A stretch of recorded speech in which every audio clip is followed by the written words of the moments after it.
Welcome, everybody. My name's Paul, as Dan said, and I'm a ordinand, which is kind of like it is a trainee vicar. And so I'm going to just reflect a little bit in our service today. And I was thinking a bit more about this, and I realised that at the moment, I seem to be getting particularly sidetracked really easily. It's like I went onto YouTube to look for how to create the perfect mince pies, because actually there's quite debate, and certainly shop ones are very much low on the list, and homemade ones are very much higher on the list. But I ended up actually not finding myself a few minutes later, or actually, to be fair, half an hour later, being amazed at the axe skills of some Swede who was building a log cabin in the middle of nowhere using traditional methods, still having not quite worked out how to actually cook the perfect mince pie. And then I started to actually think, okay, let's start reflecting on this talk. And I got sidetracked again. And I got sidetracked with actually thinking, why are we actually here? And that, I didn't mean that in like the whole existential question of why is, we here. That's another sidetrack that I'm trying to avoid going down. But actually, why do we actually come here? For some of us, you might be here every year for a long time. For some of you, it might be your first time here. But why have we actually gathered here late at night when maybe you've still got some wrapping up still to do when you get home, or things like that? Maybe there is other ways we should be spending our time. But there's something for me about it being like a lull between storms. We've kind of had a bit of craziness kind of actually as we've been preparing and working up to Christmas, trying and get things ready, send our cards, chat to people, and deliver presents and that type of thing. And that's kind of a bit manic. And then you kind of pause for a little bit. And this service kind of is that moment where actually we can breathe, take a breath, and wait before maybe the craziness starts again as it comes up for the next time. And it reminded me a bit like, I've also, in one of my distractions, has actually been to follow a Vendée Globe Ocean sailing race. For those that don't know, there's a bunch of sailors who decided, for some reason, that it'd be a great fun to be able to sail single-handedly around the globe in a 60-foot yacht going really fast. And that's where they currently are at the moment. They kind of get a bit spread out. But they're sailing around this. And actually, I noticed that some of these sailors use that term of that lull between storms, because when you're in the Southern Ocean, actually the storms just circulate around the Antarctica. And so actually you have this lull between the storms. And what they do then is actually, it's for a moment, it's not like it's nice and peaceful, but actually it's a little bit quieter. The wind dies down that little bit, and the sea state is a little bit quieter. And they use that time to eat and to sleep, and to get prepped, ready for the next storm coming up. And I just thought that actually that was really helpful for us. But I kind of thought, well, how does this service, how does this time, why do we come here together to prepare us for maybe what happens tomorrow? Because tomorrow it is Christmas, and sometimes that can feel a bit like walking on a knife edge. Those of us who have got young children, you're kind of very aware of getting that balance between really positive excitement and then the overexcited, tired tantrum stage that kind of comes in. And sometimes it can feel a bit like you're on that knife edge going through. Or the joy of being able to have relatives and family with you and being able to really enjoy that. And then actually, some of the complex emotions that come out of having your family around for you for a whole day, when everyone does things slightly differently, especially the making of your mince pies. But also there's that realization that for some of us, actually, the gathering is missing some people. Maybe some people that were there last year or a couple of years ago. And that can be difficult. Or for some of us, we would love to be in that position where we've got loads of people coming around. But actually for us at that time this year, it's going to be a bit of a lonely time.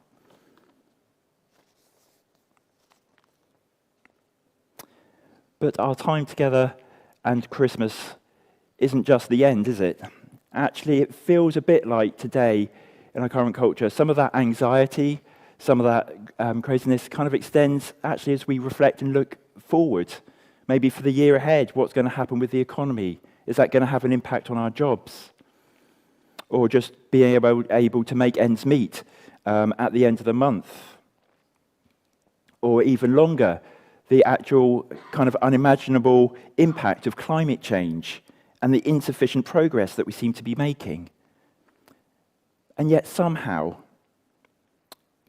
like the sailors, how does this service help prepare us for tomorrow?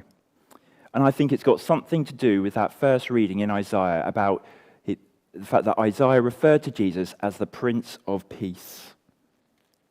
But that is a Prince of Peace not in some superficial way, where only if we focus on Jesus, then actually some of our troubles and difficulties won't kind of be there, and we can distract ourselves from the reality of what's going on. And it's also quite an odd phrase, because I don't know if you've ever actually really noticed when you're reading and listening to the stories of the Christmas story. There's a lot in there that has nothing to do with peace. Actually, almost, the coming of Jesus is actually the opposite of peace. Let's take an example. Mary and Joseph.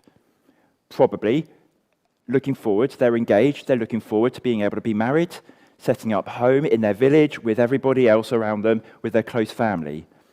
And then God invades, and Mary's suddenly pregnant. She's pregnant and not married. That's a scandal in that time, in that culture. So, and then not only that, but God doesn't allow them to be able to have birth, for Mary to have birth, which was a really dangerous thing at that time, in the closeness of her immediate family. No, they've got to move and commute to Bethlehem and stay with more distant relatives and family. And what about the kings? The kings or the wise men, are there stargazing, looking at things, and then they see this star, this new star, and they think that there's a promised king.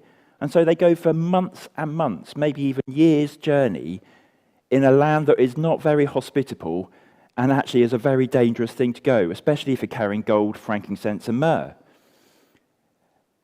That's not a particularly peaceful outcome. And then we've actually got the immeasurable, undescribable impact of the kings talking to Herod and Herod becoming aware, and the massacre of the innocent. Where's the Prince of Peace in that? How has his birth brought peace? It seems to be the opposite. Maybe it would be simpler, and maybe it would be more peaceful without faith and without this Christmas story. Because even now, we think that was maybe, that was back in that time, but today it's different. Well, for a lot of people, it's not. As they come and start to explore their faith or come to know Jesus, that might cause them to be separated from their family as well. They may run the risk of being persecuted. Or you may have to be trying to wrestle with the unanswered prayers that we sometimes pray. Why, when I was praying for such and such, did God not intervene and heal that person, enable that person to still be with me? Some of these questions are much harder if we don't have the faith, if we don't believe that God is real, that God is all-powerful and can intervene in these things.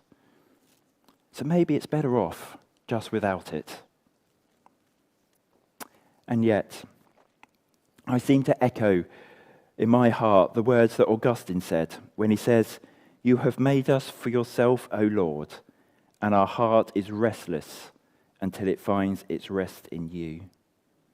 For Jesus is the Prince of Peace, not because he's going to sort out everything in our lifetime. He's not going to suddenly make the world better. He's not suddenly going to take away all of the difficulty and the hardship and the pain and suffering that life holds. And it does hold that for all of us in different measures. But he does bring a restoration in our relationship with God himself. That Jesus was made flesh, was born, died, and was resurrected so that humanity, us, can live in peace with God. And the readings we heard this evening make it clear that this isn't for just some people. It's not just for Christians, or it's not just for this type of people or that type of people. The kings weren't part of the awareness of who God was. They weren't Jewish. They had their own religion. They were looking at stars, possibly astrology, and yet God intervened and spoke into their life, and being able to make it to help them to see and be aware of actually a promising of something new and of something different. So it's for all cultures, all people, all faiths. It's for the shepherds who are poor. It's for the kings who are rich. It is for everyone. Now, I don't know if you're aware, but actually through the Christian history and through the Christian tradition, sometimes when we come to Christmas, we're actually often reflecting on two births. And a lot of Christian writers pick up this theme. We are celebrating, absolutely, the birth of Jesus, God made man, coming and dwelling in this land, in this earth. The one who, as we've read and as we've sung, created all things, sustains all creation, and yet becomes part of that very creation. The fact that through Jesus' death and resurrection, we have that life have that relationship with God is made possible. But there's another birth that we can come and celebrate, and that's the birth of Christ, of God within us. As we seek and look and reflect on that divine spark within us, and that we be able to fan that into flames. It's a mystery that God, the infinite, the unimaginable, comes and dwells in us, me, weak, finite people. And yet, in being aware of that and seeking that and hungering for that and searching for that, we find God and we find peace within our very being and within our very souls.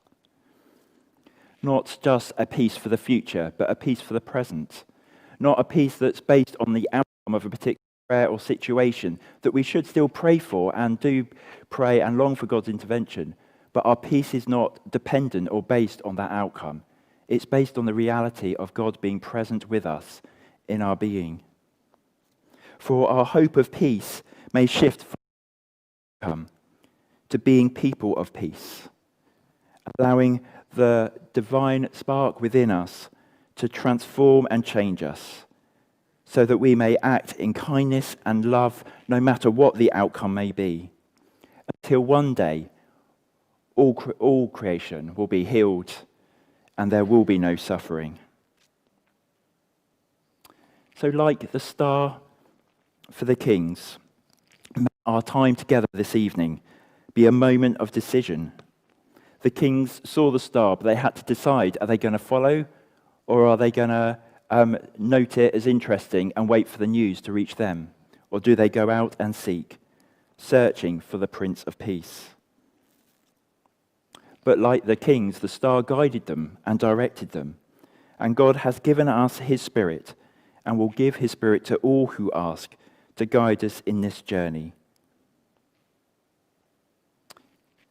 In a minute, I will be praying through a prayer that Augustine prayed, a prayer of searching. And as I pray that, we'll have a time to listen to the words and read the words as they come up on the screen. And just say amen at the end, if that's something that echoes where your heart is this evening.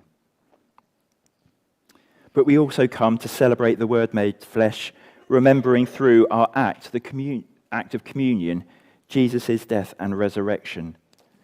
It's only through that event that happened in history that this unity of humanity, of the finite people being united with the infinite, incomprehensible God, so that we may know the peace that surpasses all understanding, and to be able to take that peace into the storms of tomorrow and into the year ahead. So no matter what it may bring, moments of joy, moments of difficulty, we may be there present, be able to look at it and not run away from the challenges that we face, be able to see them and acknowledge them, but know that God's peace is with us, and to be able to bring that peace to other people. Not that, again, that we can take away the difficulty from life from other people, but that we may, within it, remind and demonstrate to others that God is with them no matter what they may be facing and no matter what the quality of their mince pies are like. So let us just take a short moment just to reflect before I pray this prayer of St. Augustine.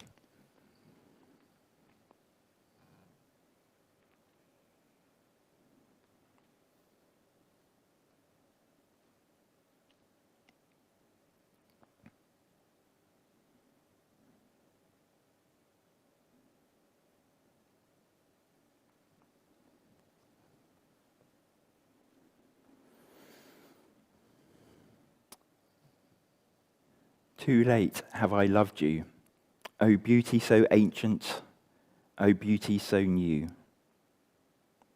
Too late have I loved you.